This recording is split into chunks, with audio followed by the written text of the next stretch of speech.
Folks, good afternoon. Michael Boyne here at Town Hall. It's just about 4:30 on Tuesday afternoon. Another very busy day as we deal with storm cleanup from yesterday. Unfortunately, we don't have great news this afternoon. A number of the roads, obviously, that were closed earlier today have been reopened, with the exception of Highland Street. That is the one closure from yesterday's debris issues, wires, trees, etc. Eversource has been in touch with us. They had crews in town earlier. Some of the crews got rotated to different locations. There are significant damage in neighboring communities with transmission lines, etc. Now, again, that doesn't help us, but it helps us to keep the power flowing into town. I have been in touch with senior leadership at Eversource. They've been great. Again, they responded very quickly yesterday. There are crews that are headed to Medway right now. Highland Street is one location that they expect to get to as soon as possible. The next location that they get to will hopefully be a power restoration issue up on Partridge Street and Ward's Lane. That's the next location. We are still communicating with them about Norfolk Street, Wellington Street, and trying to get power back on in that area. So those are the three primary areas that we've identified. We know there is still an issue on John Street and some other spot outages here and there, but Eversource does still have a person working out of Town Hall right now trying to coordinate where crews are going. There's been a lot of work in town today, but we still have some additional work to do.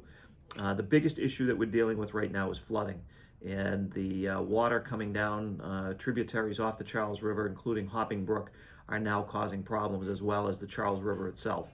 So we are in the process of setting up a detour for Route 109 from Milford Street.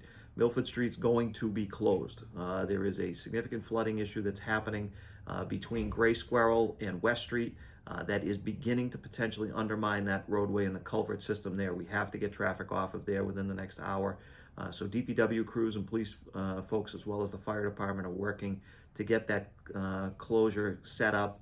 It couldn't be at a worse time because of rush hour, but we have to deal with that. Another location that has become a problem is the Shaw Street Charles River crossing.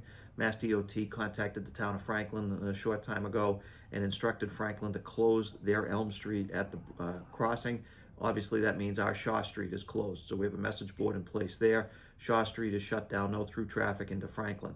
And now we're going to be shutting down eastbound on Village Street, which is just below Walker. So there will be a detour in place from Oakland Street at Village. Eastbound traffic will be sent out Oakland Street to Route 109 to continue that way towards Millis. The Charles River itself has overtopped its banks in the area of number 66 all the way down to our canoe launch. The water is just that much water. We've had roughly 9 inches of water and rainfall in the last week, and the rivers just simply they can't handle it. So we are dealing with that. If you've been at Choate Park, you can see the raging water coming down off of Chicken Brook, and that's obviously flowing all the way down through onto Village Street as well. At this point, it's not a flooding concern, but significant high water in that area. The Milford Street detour, once again, we're going to shut that down in its entirety from Summer Street to West Street. So traffic westbound will take Summer Street down to Main Street. So basically follow Route 126 and then have an option of continuing to Bellingham or West Street. Traffic coming from Milford will be shut down at West Street, will be detoured all the way to Main Street and continue on Main Street either eastbound towards 109 or back up Summer Street, depending on their destination. Local traffic can still access the businesses in that area.